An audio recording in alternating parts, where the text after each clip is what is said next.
বলেন সবাই মওলা আলীর কাছ থেকে বেলায়েত ভিক্ষা যে সার্টিফিকেট নিয়ে এসে উনি হয়েছেন। কথা বলেন ঠিক না বেঠিক? আজকে দেখা যায় বাংলার জমিনে মওলা আলীর নাম শুনলে অনেক দরবার আছে যার দুহাই দিয়ে পিরানি করে, যার দুহাই দিয়ে পিরানি করে।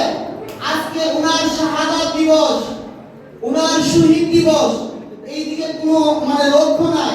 যারা উনার শাহাদাত বার্ষিকী পালন করে, যারা উনাকে স্মরণ করে, তাদেরকে উল্টা তহমত দেয়, উল্টা ফতোয়া দেয়, তাদের বিরুদ্ধে শিয়া হয়ে গেছে। কথা বলেন ঠিক না বেঠিক?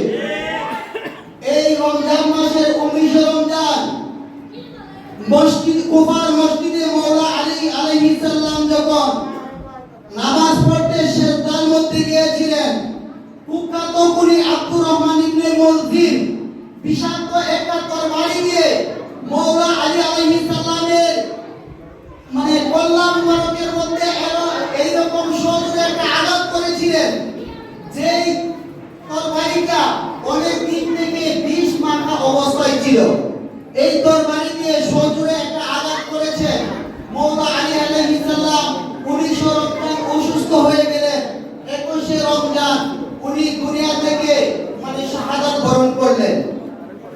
যিনি বেলায়েতের সম্রাট, উনাকে পর্যন্ত ছাড় দেয় নাই। উনাকে শহীদ করে শুধু এখানেই কান্ত হয় নাই।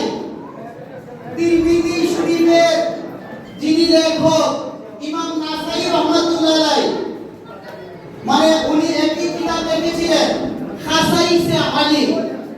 সেই কিতাবটা যখন কুফার মসজিদে শুক্রবার খুতবার অবস্থায় মওলা আলী আলাইহিস সালামের শান আযমত বর্ণনা করতেছিলেন, তখন একজন লোক দাঁড়িয়ে বলল যে আপনি উমুকের সম্পর্কে কিছু বলেন।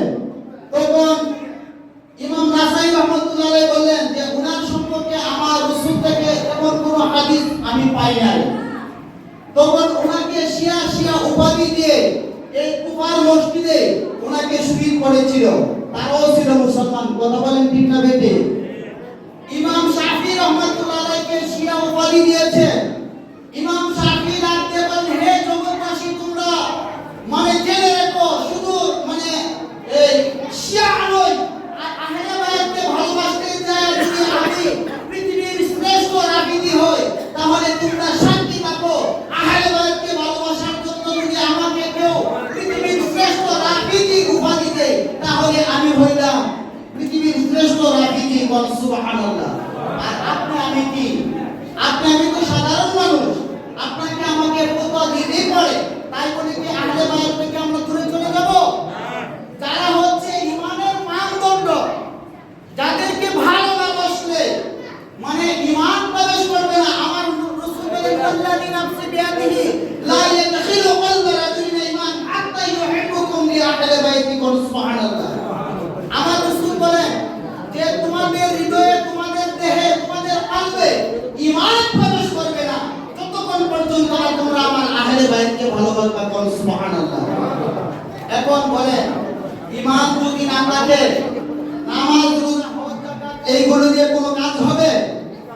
কোনো কাজ আসবে? আগে ঈমান।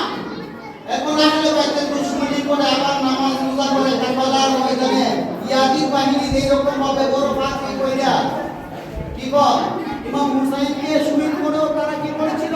কারবালার ময়দানে যায় আসর নামাজের রক্ত কালো হয়ে তাড়াতাড়ি নামাজ পড়বো। যাই হোক, আসলে অনেক সময় দরকার। এখানে অনেক আলেম উলামা বসে রয়েছেন। আল্লাহ পাক রব্বুল আলামিন যেন আমাদের সবাইকে মওলা আলী প্রেমিক হিসেবে, মওলা আলীর গোলাম হিসেবে কবুল করে। সকলে বলুন আমিন। ওয়া আখিরু দাওয়ানা আলহামদুলিল্লাহি রাব্বিল আলামিন। আসসালামু আলাইকুম।